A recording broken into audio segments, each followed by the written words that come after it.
मैं पृथ्वी टाइम्स से नोबेल विषन संवाददाता। मैं ये पूछना चाह रहा हूँ कि ये मकान जो जला है ये किस कारण से जला है?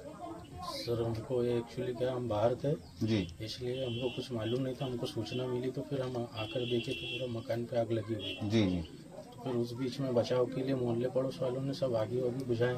जी। दमकल कितने देर में आया था? दमकल कितनी देर में पहुंचा था आपके पास में यहाँ पर?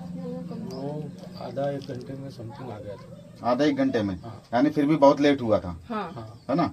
और यहाँ पर कितने की क्षति हुई होगी कम से कम आपको? यहाँ से कम सर यहाँ पे तो पैसा वगैरह भी था और जेवर वगैरह भी था। सब शादी वादी के लिए बनाकर रखे थे। तो 5 से 6 लाख रुपए के ऐसा समथिंग पकड़ कर चलो। खाने पीने का अनाज वगैरह भी था। सब पूरा ये हो गया। यानी आप जिस कपड़े पर हैं उसी कपड़े पर हैं, बाकी सारी चीज नष्ट हो चुकी पूरी नष्ट हो है ना? हाँ। हाँ। तो आप देख सकते हैं कि आज इस परिवार पे, गरीब परिवार पे जो आज आकाशीय बिजली गिरने का जो ये दुर्घटना हुई है, आज इतनी बड़ी दुर्घटना होने के बाद में प्रशासन नहीं जाग रहा है। किसी प्रकार की कोई इनकी सुनवाई नहीं हो रही है। आज से 5 से 7 लाख रुपए का नुकसान हो गया है।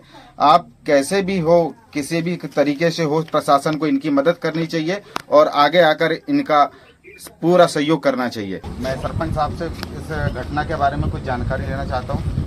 सरपंच साहब, इस मामले में ये बताइए कि ये किस कारण से हुआ होगा और आपका क्या अनुमान है?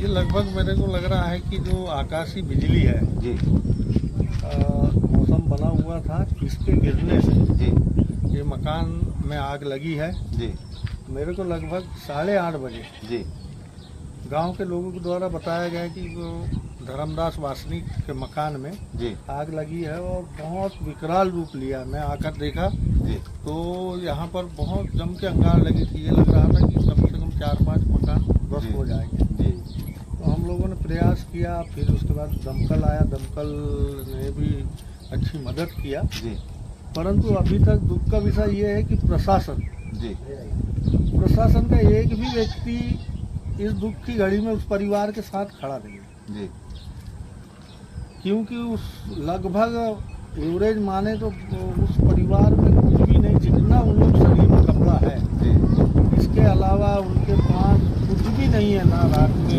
खाने के लिए बिस्तर बचा, ना खाने के लिए अनाज बचा। तो मेरा प्रशासन से यही निवेदन है कि कम से कम इस दुख की घड़ी में सारे गांव के लोग आए, आजू बाजू के लोग आए, तो प्रशासन का एक न एक आदमी उनके परिवार में आना था। जी।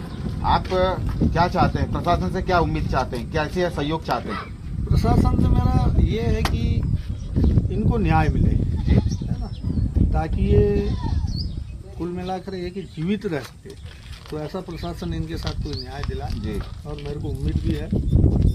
अभी तक कोई आर्थिक सहायता इस परिवार को नहीं, पंचायत द्वारा या फिर किसी संगठन द्वारा या फिर प्रशासनिक? हाँ, गांव के लोग अभी जैसा जैसा जिससे बन रहा है जी, और पंचायत भी भरसक प्रयास कर रही कि इनकी मदद करेगी। जी, परंतु प्रशासन, जी, पुलिस विभाग है, जी, राजस्व विभाग है, जी, इसमें से कोई भी एक खाद भी यहाँ पर अधिकारी नहीं आया। ये सबसे बड़ा दुख का विषय है कि इतनी बड़ी आगजनी हुई है और ऊपर वाले ने शुक्र किया कि कोई जनहानि नहीं हुई। और जनहानि होती तो मेरे को लगता है कि प्रशासन का एक भी आदमी नहीं आता। जी।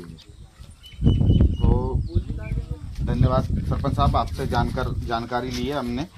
मैं ये बताना चाह रहा हूँ कि ये आप ये एरिया देखिए, ये वाला आप इस साइड घुमाइए कैमरामैन साहब।